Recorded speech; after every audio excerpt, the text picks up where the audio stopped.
Quelle est la réalité des métiers du test dans le secteur numérique ?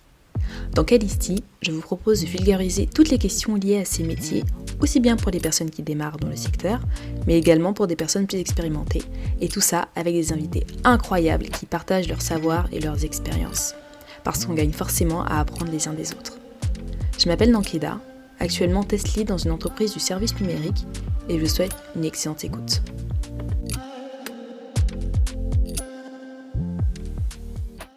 Bonjour à tous, et j'espère que vous allez bien. Aujourd'hui, j'ai le plaisir d'échanger avec Erin Koné, du podcast Génération Déclassée. Donc, Erin a 21 ans et compte déjà à son actif 2 entreprises. Salut, comment ça va ? Ça va très bien, merci, et toi ? Nickel, ça va. Merci de me recevoir. C'est plutôt toi qui me reçois. Bon, oui, voilà, on est quand même un peu chez toi, donc tu vois, on est dans tes bureaux. Oui. Ouais. Ok. De rien, avec plaisir. Alors, dans ton podcast, tu t'es définie comme étant une enfant d'immigrés ayant grandi pauvre dans des quartiers aisés. Et avec Génération Déclassée, tu veux justement tordre le cou au déterminisme social. Je trouve ça top. Vraiment, je trouve ça génial. Vas-y, fonce. C'est ton truc. On a besoin de plus de personnes comme toi. Le credo de ton podcast est différent forcément du thème du mien, mais si j'ai eu envie de t'avoir dans le podcast, c'était justement pour parler d'ascension sociale. Ok. Alors, l'environnement professionnel dans lequel j'évolue aujourd'hui est un peu une vitrine de cette ascension sociale. Donc, étant donné que tu as été assez vocale sur le sujet, j'aimerais beaucoup avoir ton avis. Alors, pour les gens qui ne te connaissent pas, est-ce que tu pourrais un petit peu te présenter ? Yes, bien sûr. Donc, je m'appelle Erin Koné. Actuellement, au moment où on enregistre ce podcast, j'ai 21 ans, parce que bon, les podcasts, on sait que ça perdure. Donc c'est vrai, ça perdure. Quand les gens vont l'écouter, j'aurai plus 21 ans, mais actuellement, à l'heure où je vous parle, c'est ça. Donc, je suis née en 2001, petit bébé des années 2000. Et je suis entrepreneur. Je possède 2 entreprises. Donc, l'entreprise Génération Déclassée, qui a pour vocation d'encadrer les personnes et de leur permettre de briser le plafond de verre. On est principalement axé sur tout ce qui va concerner le mindset et le développement personnel. Parce que ma valeur première dans la vie, c'est la liberté. Et je pars vraiment du principe que quand tu n'es pas un esprit libre, bah tu ne peux pas être un être libre et qu'on a vraiment le pouvoir et la capacité de décider de ce qu'on veut faire de notre vie. Sauf qu'aujourd'hui, il y a plein de gens qui pensent qu'ils doivent subir leur vie. Et moi, c'est quelque chose qui me... Voilà, avec lesquels j'ai du mal. Et comme ma zone de génie, c'est le mindset, que j'ai toujours eu une force de passage à l'action, etc., bah, j'ai décidé de créer un truc autour de ça. Et ensuite, j'ai une deuxième activité, une entreprise qui s'appelle Kouman Art Oratoire. Donc, Kouman Art Oratoire, c'est une entreprise que j'ai créée quand j'avais 18 ans. Donc, ça fait 2 ans et demi que je fais ça. Et c'est un cabinet de conseil en gestion d'image publique. Et donc, en gros, je gère l'image de personnalités publiques comme des chefs d'entreprise, des influenceurs ou encore des personnalités politiques. Donc, voilà un petit peu pour le topo de manière rapide. Waouh. C'est... Honnêtement, bon, je pense que beaucoup de personnes se diront ça en écoutant ça, mais c'est admirable d'avoir déjà accompli autant de choses à un âge aussi jeune. Bon, on doit te les dire assez régulièrement, j'imagine. Donc, rien de nouveau, mais c'est vrai que voilà, ça nécessite quand même d'être souligné. Merci beaucoup. Avec plaisir. Alors, qu'est-ce qui t'a fait prendre conscience des rapports de classe, déjà ? Alors, en fait, je pense qu'il y a eu vraiment 2 moments dans ma vie. J'en ai pris conscience de manière implicite dès l'enfance, puisque moi, je suis née dans des quartiers aisés. Je suis née à Neuilly-sur-Seine, j'ai grandi à Courbevoie, et pourtant, j'étais vraiment pauvre, disons les choses clairement. Ma maman est nounou, mon père est agent de sécurité, et pourtant, j'étais dans des milieux où, clairement, les gens qui m'entouraient, c'était des CSP+, catégorie socio-professionnelle supérieure, plus, voilà. Des gens qui gagnaient des 11 000 euros de salaire par mois pour les salariés, ou des chefs d'entreprise, etc. Donc, j'ai grandi au milieu de gens qui avaient de l'argent sans en avoir. Donc, c'est déjà... Même si tu es un enfant et que tu n'arrives pas forcément à mettre les mots dessus et que tu n'arrives pas vraiment à dire que ils sont riches, je suis pauvre, etc., tu vois qu'il y a des choses qu'ils ont que tu n'as pas, tu vois qu'il y a des choses que tu demandes que tu ne peux pas avoir alors qu'eux, ils les ont facilement. Et j'ai une anecdote, je me rappelle un Noël, ma mère elle me disait le budget du Père Noël c'est 100 € par enfant. Ouais. Et donc moi je suis allée à l'école et j'ai demandé à mes camarades de classe Et ils avaient le droit à 300, 400, 500 euros. Donc je suis retournée voir ma mère et j'ai dit, mais tu m'as dit que c'était 100 euros le budget de Noël, alors que eux ils ont 500 euros, 400 euros, qui reçoivent de l'argent du grand-père, de la grand-mère un peu partout, etc. Ouais. Et je sais que ma mère elle n'avait pas trop su quoi me répondre, parce que bien sûr c'est à l'époque où quand même je prends au Père Noël, donc elle est en mode oui, mais bon. Les mots d'enfant, comment je vais faire? Voilà, elle savait pas trop comment expliquer, mais c'est un peu comme ça que j'ai remarqué qu'il y avait une différence, mais le point qui m'a fait le plus remarquer, c'était la maison. Okay. Autant je le remarquais pas forcément dans les habits, parce que bon, marque, pas marque, quand t'es enfant, tu t'en rends pas bien compte. En revanche, dans l'appartement, je le ressentais, parce que moi, je vivais dans un studio qui faisait 12 mètres carrés, mais avec officiellement 8 mètres carrés de surface habitable. Et donc, c'était un logement assez insalubre. En fait, on ne pouvait pas marcher, on ne pouvait pas s'arrêter, donc on vivait assis, on vivait couché. Et du coup, bien évidemment, on pouvait inviter personne. Et moi, j'ai toujours été quelqu'un qui aimait inviter. Donc, je disais toujours oui, mais je veux que ma copine elle vienne et tout. Et ma mère elle me disait, mais on ne peut pas, en fait. On ne peut pas montrer ça aux gens. Et moi, je ne comprenais pas, en fait, parce que j'avais normalisé le fait que, bah ouais, chez nous, c'est petit, mais donc pourquoi on ne peut pas inviter les gens? Et au fil des ans, l'appartement s'est vraiment dégradé. Donc, ça commence à devenir insalubre entre les problèmes d'humidité, l'eau... Enfin, tout ce qu'il peut y avoir de terrible en fait dans un appartement insalubre, des toilettes qui marchent plus, des trucs comme ça, etc. pendant des années, donc on n'avait plus de toilettes entre guillemets, etc. Et c'est à ce niveau-là en fait que je le ressentais, parce que de l'autre côté j'allais chez mes amis, ils vivaient dans des appartements haussmanniens, ils vivaient dans des... Le contraste, dans des maisons. Je partais en vacances à la campagne, chez les grands-parents de mes amis, donc des maisons de campagne avec des dortoirs de 12 lits. Donc tu te dis ah ouais quand même des jardins énormes et tout ce qui s'ensuit, et puis je faisais des voyages de classe à Megève. Alors moi c'est en grandissant que j'ai su que Megève c'était une station de ski UP. Sinon pour moi on va à Megève quoi, voilà. Donc on partait en voyage de classe au ski avec ma classe à Megève. Mes amis partaient en vacances à chaque vacances scolaires. Et quand je dis partir en vacances, c'était pas dans le sud de la France, encore c'était bien, tu vois, mais c'était, ils allaient à Cancun, ils allaient en Indonésie, ils partaient en Afrique du Sud. Et puis t'as moi qui partais dans le 91 en Essonne, chez ma tata. Donc là, première fois que je remarque, tu vois. Et après, la seconde, c'est en cours. En première. J'étais en première ES, j'ai fait un bac ES. Et on avait donc des cours de sociologie. Et là, on fait le fameux cours sur les inégalités sociales, le déterminisme social. Et là, je me prends vraiment une claque. Ouais, ça m'avait fait ça aussi, j'avais fait ES. Et en fait, quand je suis sortie de ce cours, tu vois, sur Bourdieu et tout ce qui est comparse, tu sais, t'es obligé de réfléchir à toi, ta situation en fait. Tu vois, parce que tu t'es jamais posé la question de tu vis ta vie tu sais, comme un lycéen, tu vois. Tu te compares avec tes copains et tes copines, mais il n'y a rien de particulier. Et en fait, poser des mots sur des situations sociologiques à un instant T, tu sors de ce cours-là, et puis en fait, j'étais en train de marcher en rentrant chez moi, et puis je réfléchissais, je me dis mais en fait ça veut dire que vraiment on n'est pas tous pareils quoi. Donc même si on est tous dans la même classe et tout, mais c'est vrai qu'on est tous très très différents.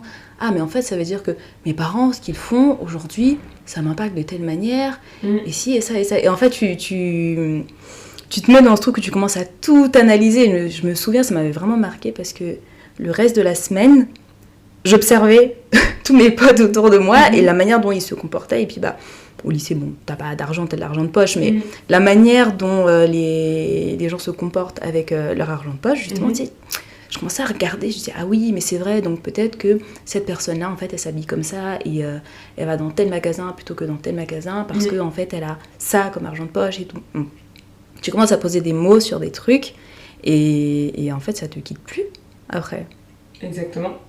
Parce que tu vois que, on n'est pas pareil. On n'est pas tous pareils, ça c'est clair et net. On a vraiment des histoires très très très très différentes. Ok, tu ouvres des portes. Tu pousses des trucs compte tenu de ton histoire personnelle. Et d'accord, donc t'as eu des déclics qui sont quand même assez forts pour le coup. Donc t'as une situation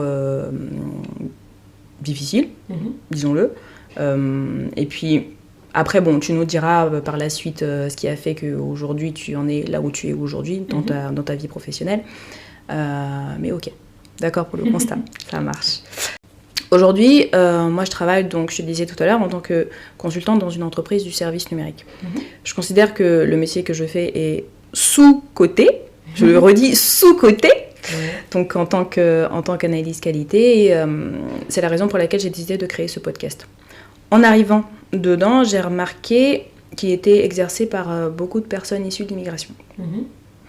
Donc, dans la tech, on peut se dire que ce sont des métiers qui sont très diversifiés, qui touchent le monde entier. Mais selon les postes, tu n'auras pas la même mixité.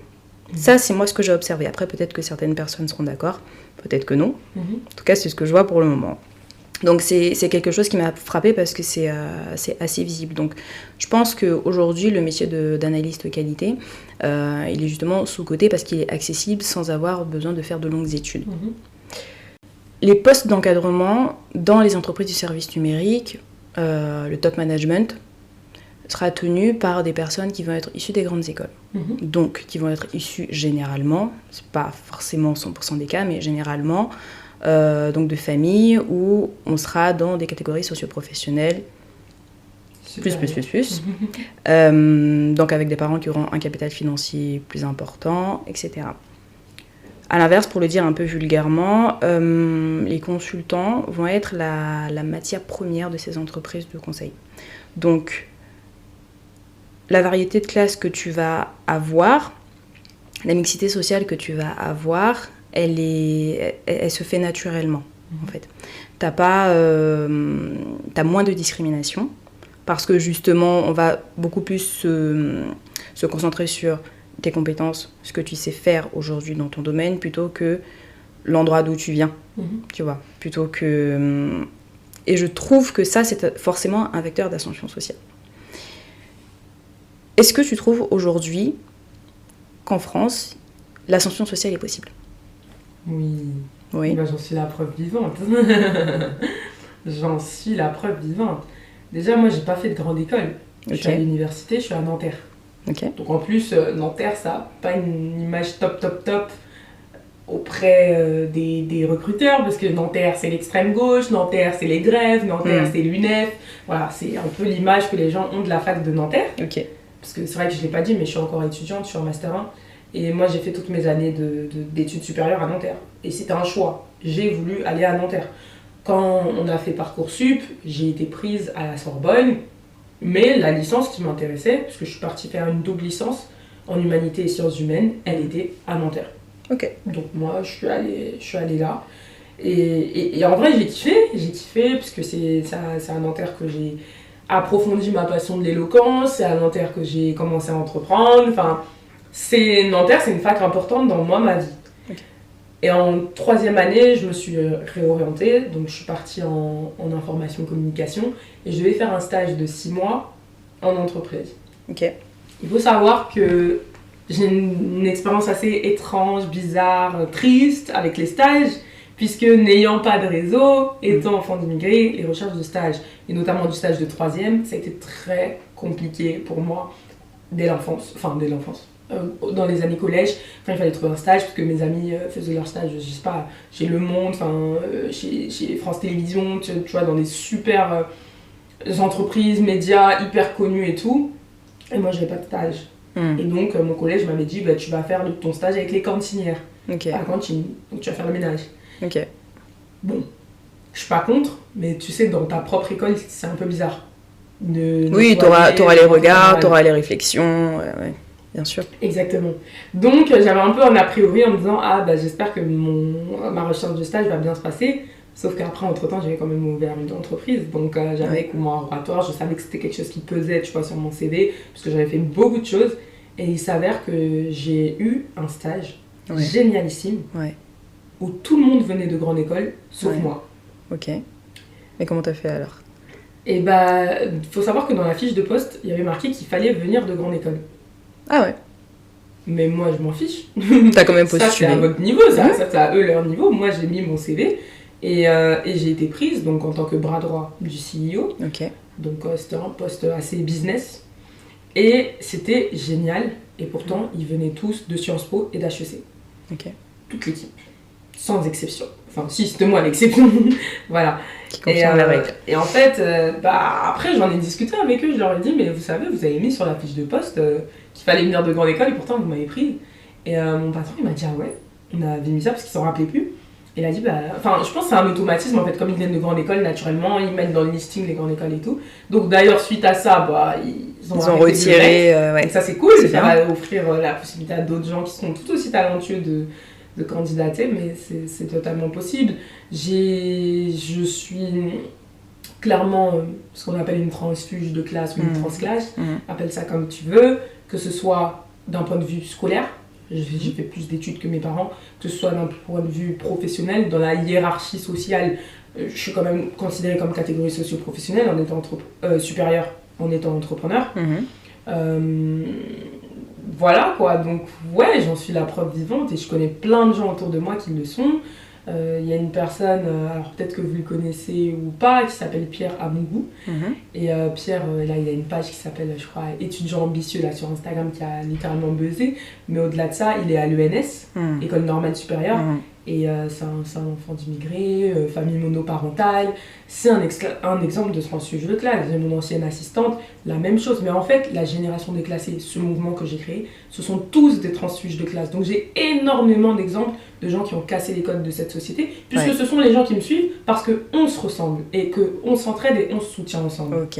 Ok, d'accord. Tu me parles justement de casser les codes. De quel code on parle, déjà ? Et casser les codes, ces codes-là, pour en réinventer d'autres ? On casse les codes sociaux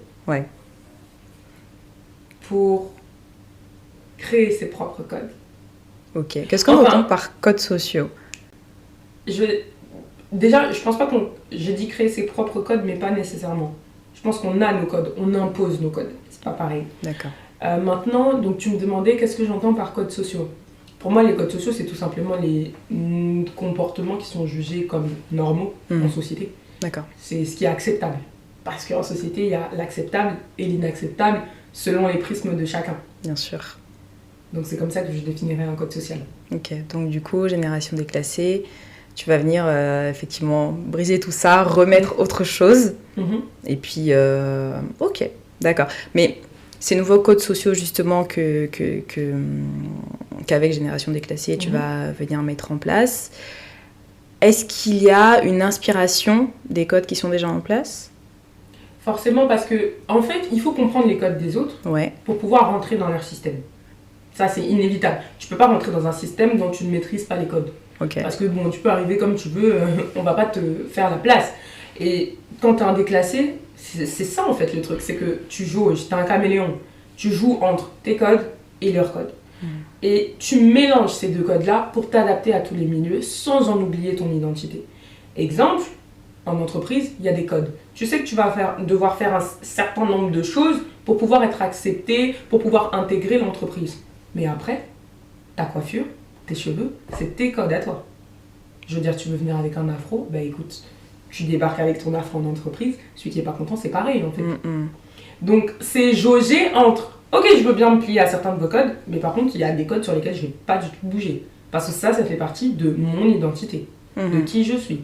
Ok, je vais faire attention à mon langage, je vais bien m'exprimer. En revanche, ne me demandez pas d'effacer mon identité. Voilà, c'est un peu l'idée. Ok, d'accord. Bah écoute, en tout cas, c'est convaincant. Bon bah tant mieux alors. Est-ce que tu as, enfin en changement de sujet, est-ce que tu as été amenée à travailler avec des personnes de la tech ? Non, pas, dans ta... non, pas du tout. Ok. Dans la création de tes entreprises, tu as été amenée à utiliser des outils tech. Ok. Ouais. Qu'est-ce que tu attends ? Alors, qu'est-ce qui t'a fait aller vers ces outils ? Et en termes de qualité, justement, qu'est-ce que tu attends de ces outils ? Alors, bon, moi principalement, il faut savoir que mon activité elle est principalement digitalisée. Donc naturellement, je vais me tourner vers des logiciels comme Zoom, la suite Google, la suite, comment on appelle ça, Word, etc.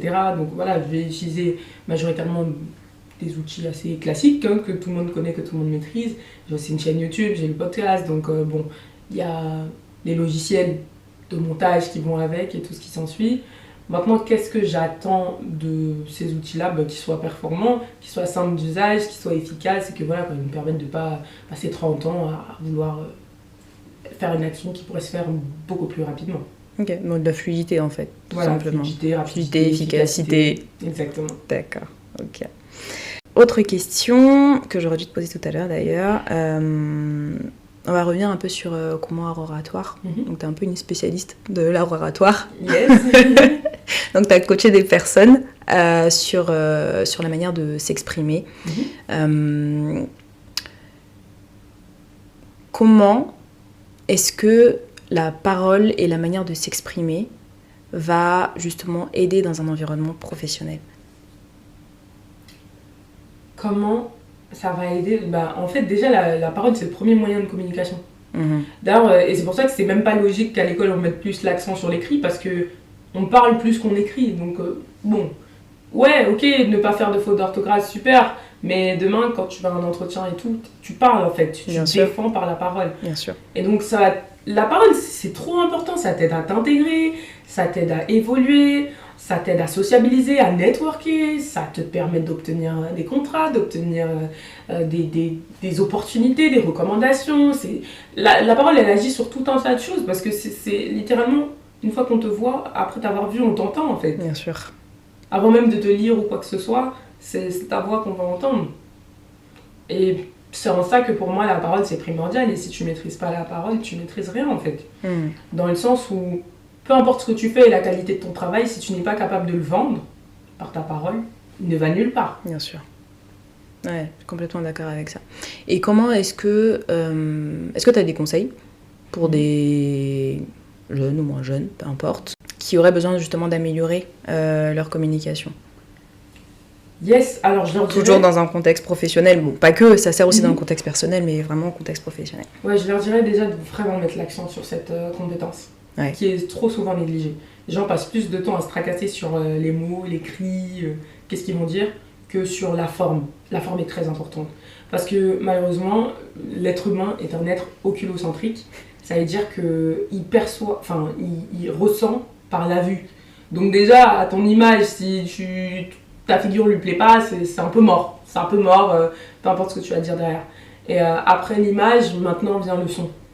Donc c'est hyper important. C'est pour ça qu'on met autant de rigueur sur la tenue en entretien, la manière de se tenir, la manière de s'exprimer, etc. Parce que c'est décisif.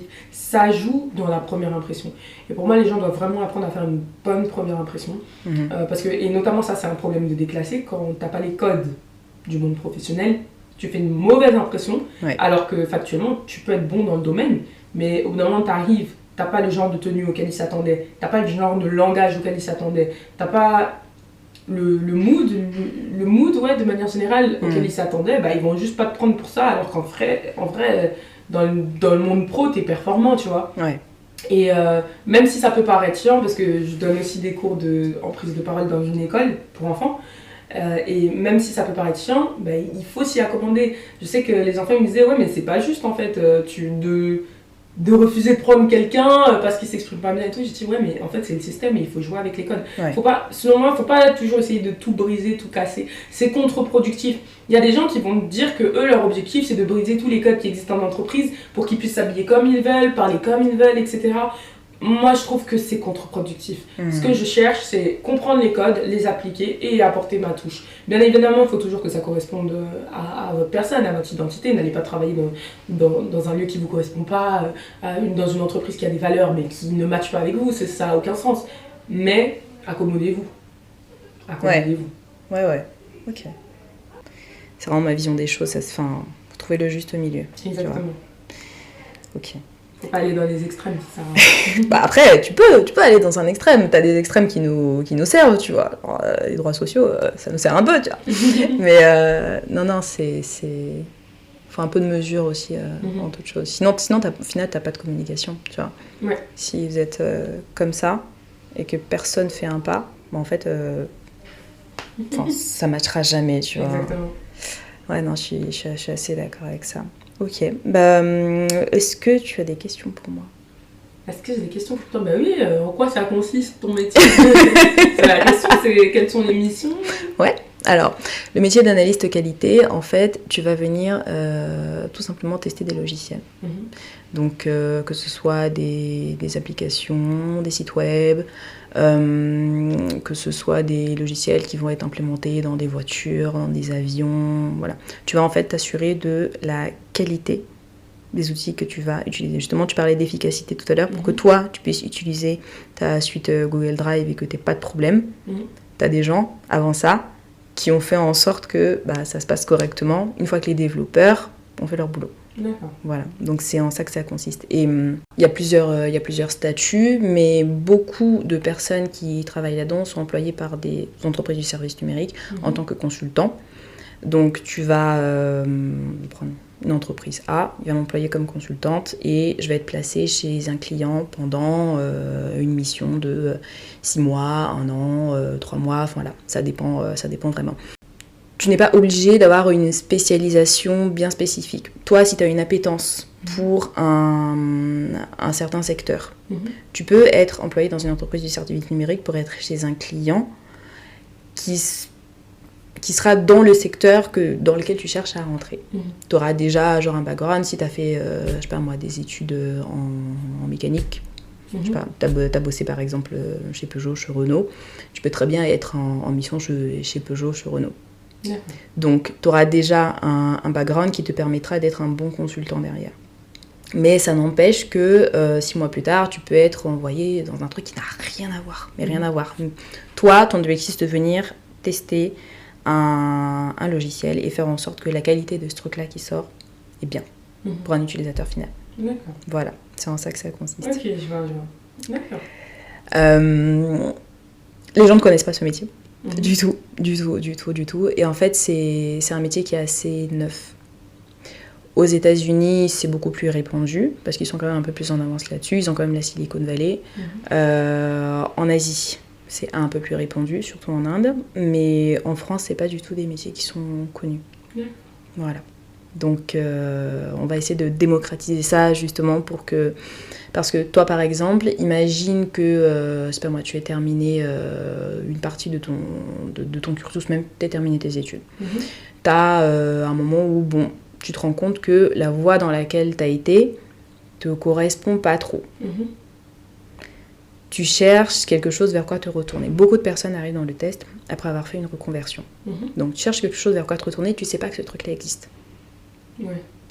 Malheureusement, beaucoup de personnes qui arrivent dans le test, c'est un peu des accidents, tu vois, parce que X personnes en a parlé comme ça au détour d'une discussion. Ah, ok, c'est intéressant. Et ensuite, ils vont faire la recherche et ils arrivent dedans et en fait, ils se rendent compte que mais en fait, c'est plutôt cool parce que t'as pas un niveau de stress qui est élevé et que tu peux commencer à bosser dedans assez rapidement si t'es consciencieux, tu vois. Donc voilà. Tout simplement. Avec un peu de chance, il y aura de plus en plus de personnes qui auront envie de bosser là-dedans. Et puis, peut-être que les gens viendront me voir pour avoir des réponses, avoir des questions. Enfin, je sais pas, s'ils ont des questions là-dessus. Peut-être éveiller des consciences. Peut-être éveiller des consciences. De toute façon, il y a tellement de métiers qu'on connaît pas et que tu oui, non, mais ça, c'est... Bien sûr. Pour mettre un pied dans la tech, en tout cas, c'est bien. Voilà, tout simplement. Est-ce que tu as d'autres questions pour moi ? Non, c'était ma question principale. Ok, voilà. Donc le lien entre toi et le podcast, clairement, c'est pas celui qui sera le plus technique. On est vraiment sur un truc qui est très socio. Mais j'avais envie aussi que les personnes qui bossent dans ce secteur-là, ça, je vais essayer de faire des ponts avec beaucoup de personnes, beaucoup de métiers. Mais enfin voilà. Mais super, en tout cas, je te remercie pour l'invitation. Et merci à toi, surtout, d'avoir accepté. Souvent, on m'invite en tant que soit Irine Connet ou bien par rapport à tout mon oratoire. Mais c'est très rare qu'on m'invite par rapport à la génération déclassée. Et tout. Donc, c'est cool de pouvoir parler sociologie comme ça, ascension sociale, déclassement social, mixité sociale. C'est des sujets que j'adore. C'est pas pour rien que j'ai créé un business autour de ça. Mais t'as raison. Donc, voilà, et si les gens peuvent retenir qu'en fait, ils sont aucunement déterminés, j'ai tout gagné, quoi. Ouais. Ouais. Écoute, merci beaucoup, Irine.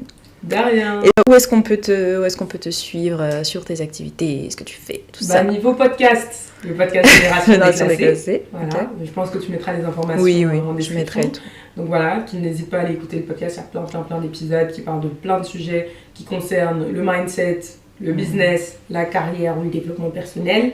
Donc voilà, moi j'aime beaucoup l'humain et l'évolution humaine, donc mes sujets ils vont tourner autour de ces thèmes-là. Et puis après, on peut me retrouver sur Instagram, @kone.erin, mon nom.